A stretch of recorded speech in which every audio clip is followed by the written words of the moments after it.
The ribbon fluttered on the fence post, faded red, its edges frayed like the memory of a promise. The wind had tied it there, or maybe someone grieving, someone who needed a place to leave something behind. It danced now, weightless against the dry hum of late summer air.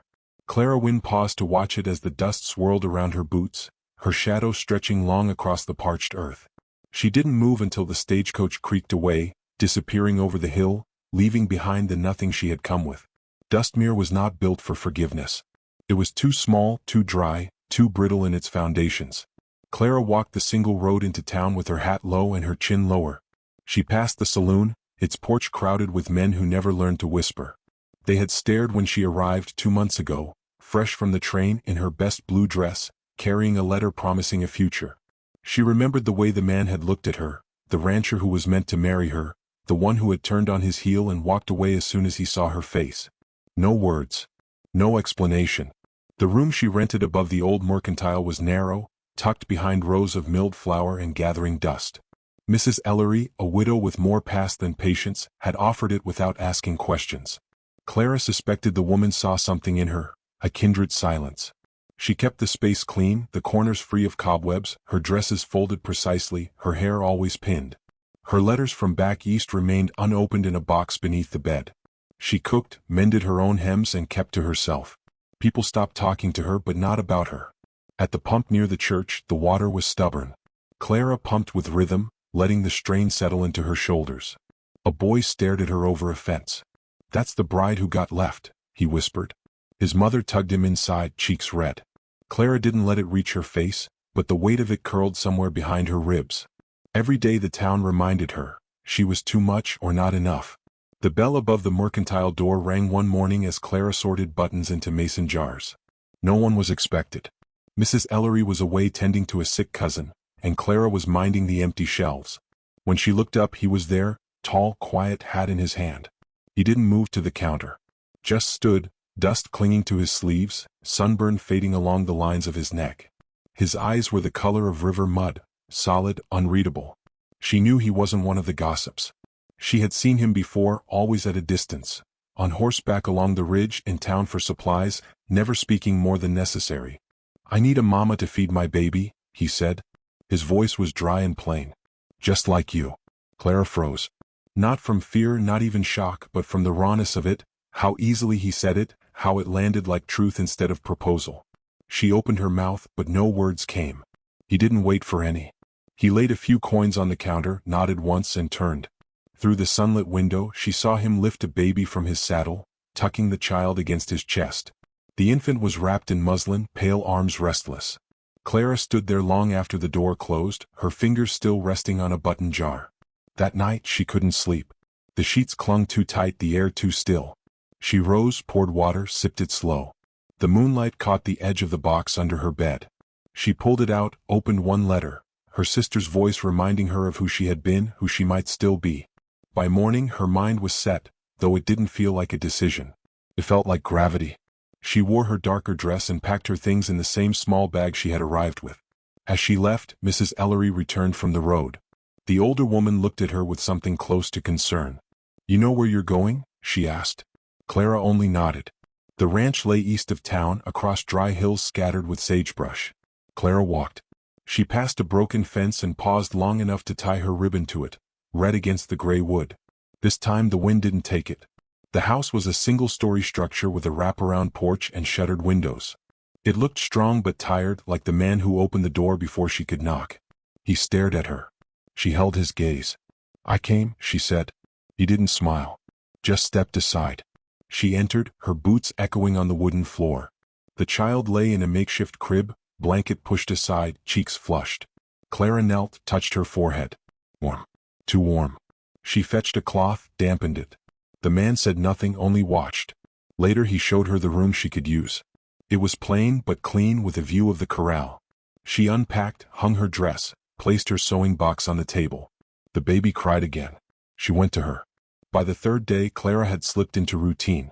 She cooked without asking, cleaned without complaint. The baby, Josephine, was quiet when held and loud when not. Clara learned the girl's small signs, the twitch before a cry, the way her lips puckered just before sleep. She made goat's milk warm with honey and sang to her in low, humming melodies. She did not ask questions. The man, Elias Creed, worked from dawn until the stars. He spoke only when necessary. Once she saw him pause at the door watching her rock Josephine. He left without a word. On the seventh day she pricked her fingers sewing and winced. He crossed the room and took her hand, inspecting it without speaking. He wrapped the finger in linen, his touch precise.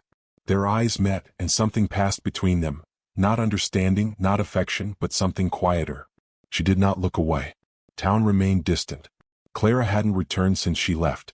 Gossip would be circling, that much was certain. But the ranch held a different kind of silence, one she chose. It wasn't warm, not yet, but it was solid. That night she found a blue shirt on the line, torn at the shoulder. She stitched it, folded it, left it on the table. The next morning it was gone. Days gathered like dust, slow and fine. The work grew familiar. Clara tended the vegetable patch behind the house. She read aloud to Josephine from an old almanac. She discovered Elias's boots always left a trail of red clay from the east pasture. One afternoon, a hawk circled above the house, its shadow gliding over the porch. Clara stood watching, the baby sleeping in her arms. Elias returned from the field, his brow shaded with fatigue. He stopped beside her, followed her gaze to the sky. They stood together, silent. The breeze pressed the scent of sun-warmed hay between them. He spoke without turning his head.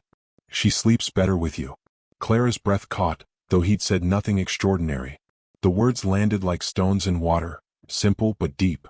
"I know how to hold what's not mine," she said quietly. "I've had practice." He looked at her then. Really looked.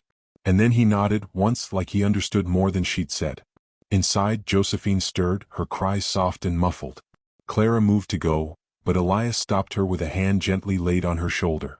He didn't squeeze, didn't speak. Just let it rest there, brief and steady, before dropping it again.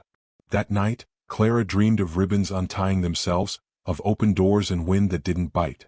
She woke with a strange feeling in her chest, something not quite hope but close. Outside, the ribbon she had tied to the fence still held.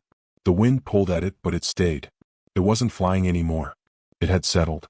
The stove crackled in the corner, casting long shadows across the wooden floor. Clara moved quietly through the room, her steps absorbed by the softness of the rug beneath her feet. Josephine was asleep, a damp curl clinging to her forehead, mouth slightly open in that perfect way infants had, unguarded, trusting. Clara brushed her fingers across the baby's cheek, marveling at the heat that had finally broken. 3 nights of fever had left Josephine limp and quiet, her tiny body folding against Clara's chest as if she knew safety lived there. Elias had stayed close but not near. He was outside often, mending fence posts, checking the water lines, tending to the stock with a kind of driven silence. He never asked if Clara was managing, never offered advice, but when she needed wood, it appeared stacked by the door. When the milk soured, a fresh bucket was waiting the next morning. They spoke sparingly, and yet something passed between them in the space where words would normally live. Clara had never known such stillness between two people. It was not the quiet of strangers, nor the sullen hush of resentment. It was something else entirely, like standing beside a river that never quite touched you but shaped your path all the same. She was sitting on the porch mending a torn dish towel when Elias returned from town with a sack of oats slung over his shoulder. He paused by the steps, studying her as though unsure if he'd left a stranger and come home to someone familiar. She didn't speak, only nodded toward the rocking chair across from hers. After a moment he dropped the sack by the wall and sat. They listened to the wind move through the dry grasses. A bird trilled once from the eaves and was gone. He took off his hat, held it in his hands, fingers pressing the brim flat and then releasing. "I thought you'd be gone after the fever," he said without looking at her. Clara finished her stitch and tied it off before answering. "She needed me." He nodded once as if that explained everything. And maybe it did. Josephine woke with a soft cry just before dusk, and Clara rose to fetch her. Elias stood too but didn't follow. Instead, he leaned against the porch post, arms crossed, watching the horizon where the hills turned to lavender. Later that evening, as she laid Josephine down for the night, Clara noticed a small splinter beneath her own thumb. She tried to pick it out with a sewing needle, but the angle was wrong. Frustrated, she gave up and turned instead to cleaning the kitchen. The back door creaked open and Elias stepped inside, smelling faintly of smoke and saddle leather. "You've got blood," he said. Clara looked down. The cloth in her hand was streaked with red. She hadn't even noticed. He crossed the room slowly, took her hand in his. She tried not to react. tried not to flinch at how gentle he was. He pulled a splinter out with a pair of tweezers from the drawer, then wrapped the finger with the same linen she had used on Josephine. His head was bent, his eyes focused, and his hand steady. When he finished, he didn't let go right away. "Thanks," she said, her voice hushed. "You shouldn't do it all alone," he replied. Clara wasn't sure which of them he was talking about. The next morning they shared coffee. Not across a table, not with any pretense of morning conversation, but near the fire. She drank hers standing, looking out the window. He drank his seated, boots crossed at the ankle. The silence between them was different now, thicker, maybe, but not uncomfortable. Later that week, Clara took Josephine into town for new cloth and goat's milk. She wrapped the baby in her blue shawl and walked with her close to the chest. The moment her boots touched the boardwalk outside the Mercantile, the hush fell like snow. People watched her, not cruelly but carefully, like she might spill. A man tipping his hat said, "Didn't expect to see you again." A woman at the dry goods counter offered a small smile, quickly buried under judgment. "She's playing house out there," someone whispered as Clara passed. She ignored them, held her spine straight, and bought what she came for. On her way out, she saw the preacher standing outside the chapel, arms crossed, gaze fixed. He didn't speak, only nodded once, slowly, as if assessing a situation he didn't approve of. Back at the ranch, she unpacked the parcels and placed Josephine in her cradle. She stared at her reflection in the cracked mirror above the wash basin. Her face was thinner than it had been weeks ago, but her eyes held something new, not softness exactly, but clarity.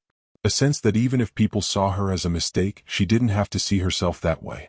That night, she found Elias sitting on the porch again, watching the stars blink through the clouds. "They talk about us," she said, sitting beside him. "You didn't ask who." She continued, "They think I'm using you, that I'm shaming the house of a good man." He didn't turn. "They don't know me." "I don't know you either," she admitted, voice low. "Not really." He shifted slightly. "You know how I take my coffee. You know I don't raise my voice. You know I can't cook worth a damn." A breath of laughter escaped her. "Fair. They don't have to know us. We do." It wasn't a declaration. It wasn't romantic. It was just true. The days turned cooler. The evenings came earlier. Clara began keeping Josephine closer at night, sensing the change in season. One afternoon, she found herself humming as she swept the front room, not even aware she was doing it until she saw Elias watching her from the threshold. He said nothing, but a corner of his mouth twitched upward before he walked away. In town, the gossip didn't stop, but Clara noticed the sharpness had dulled. Some faces nodded now. A few looked away, ashamed of their own meanness. Still, she stayed away when she could, not because she was afraid, but because the ranch had become a kind of answer. Mrs. Ellery visited once, bringing a jar of preserved peaches and her familiar, heavy silence. "You seem steadier," she said after a while, sipping coffee from a chipped mug. "I'm useful here," Clara replied, wiping her hands on her apron. Useful isn't always the same as wanted. Clara didn't answer, but later that night, as Elias fixed the gate that kept swinging wide, she walked out with a hammer and joined him. He didn't ask her to. He didn't have to. One night, a storm rolled in across the ridge, thick with thunder and wind that moaned through the eaves. Clara sat with Josephine wrapped tight in her arms as lightning flickered in the distance. Elias came in from securing the barn, soaked and shivering. She took his coat without a word and hung it by the fire. They sat together afterward, not speaking, the storm pressing against the walls like a living thing. At one point, she reached over and took his hand, not for comfort but because it felt like something real in the middle of all that noise. He didn't pull away. The next morning, the sky was clean again, the earth smelling of rain. Clara stood at the back door watching the chickens peck the wet ground. Elias came to stand beside her, his hands in his pockets. "She's laughing more," he said. "She trusts me. She should." He said it simply, like a fact. Clara turned to look at him then, really look. His face was lined but not harsh. His eyes steady. In him she saw no romance, no promises, just room. A place where something might grow even in dry soil. "She's not the only one," Clara said quietly. He didn't answer. But he didn't need to. That evening she planted onions in the side garden, her hands buried in the dirt, the sleeves of her dress rolled up to her elbows. Elias passed behind her carrying a post, his shadow brushing hers as he walked by. Neither of them spoke. But the quiet between them wasn't empty. It was beginning. The first sign of trouble came not in words but in the way Elias stood still in the middle of the field one evening, shovel in hand, gaze locked on the horizon where the hills dipped low.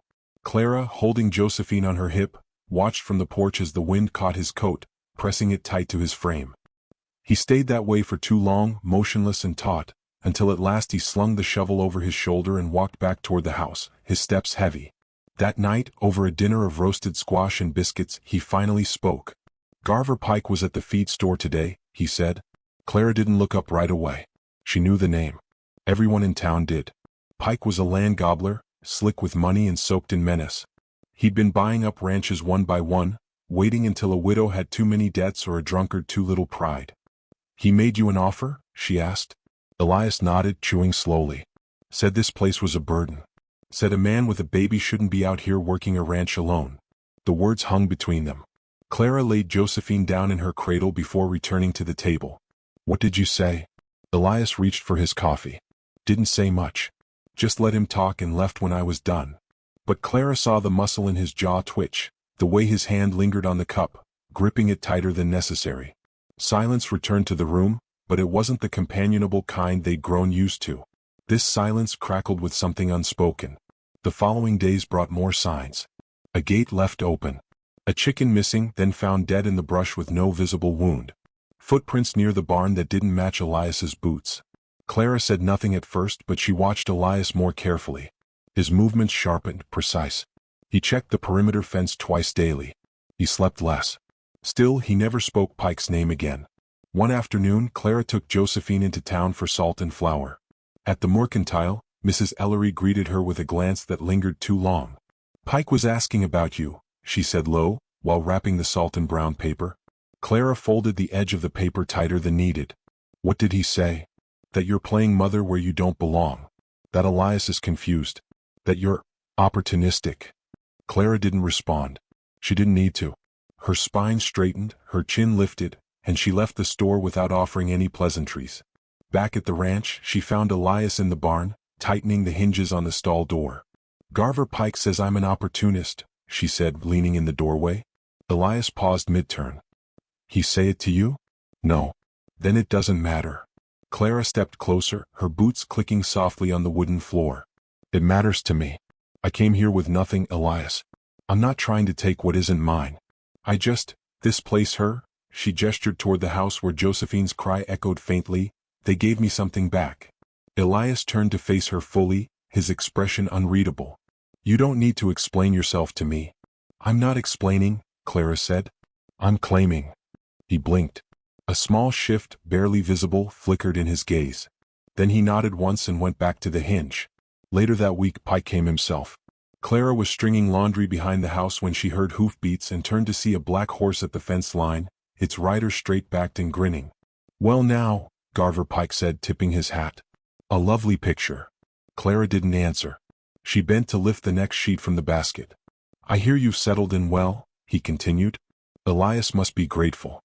Poor man can barely string two words together without choking on them." Clara pegged the sheet, one corner at a time, precise and firm. "If you've got business, you can take it to him."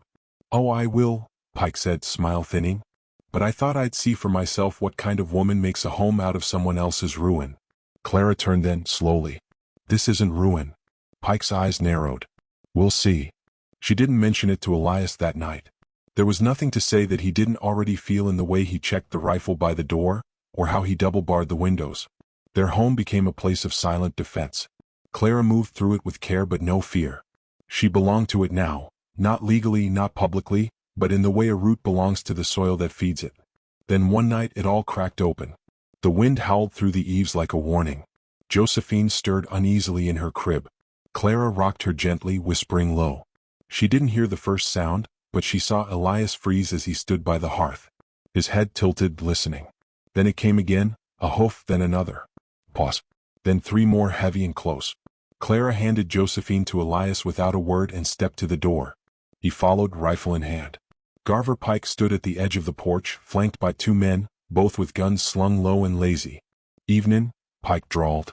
"Just thought I'd pay a visit. See if the man of the house is still interested in saving his skin." Elias stepped forward, Josephine quiet against his chest. Clara moved beside him. Her voice was calm, cold. "You're not welcome here." Pike's eyes gleamed. "I'm not here for you, sweetheart." "No," Elias said, his voice low. "You're here for the land." You want me gone so you can add another acre to your ego. I want what's best for the town, Pike replied. And that means stable hands, not bleeding hearts playing family in the dirt. Clara stepped fully forward now between Elias and Pike. Her voice didn't rise, but it carried. You don't get to speak for him. Or for me. Pike looked down at her, amused. You think standing in front of him makes you something? No, she said. But standing with him does. Elias said nothing, but he took Clara's free hand in his. Pike saw it, and something in his face shifted. Contempt curdled into something meaner. You want to fight? He said, jaw tightening. You'll lose. We already lost, Clara said. And we came back stronger. Pike's mouth twisted, but he didn't speak again. He backed away, motioned to his men, and mounted his horse. The three of them rode off into the darkness, hooves thudding into the earth like thunder. Inside, Elias put Josephine down, his hands trembling only slightly. Clara stood at the window, watching the last of the dust settle. You didn't have to do that, he said. I did. He turned to her. He'll come again. Then we'll be ready.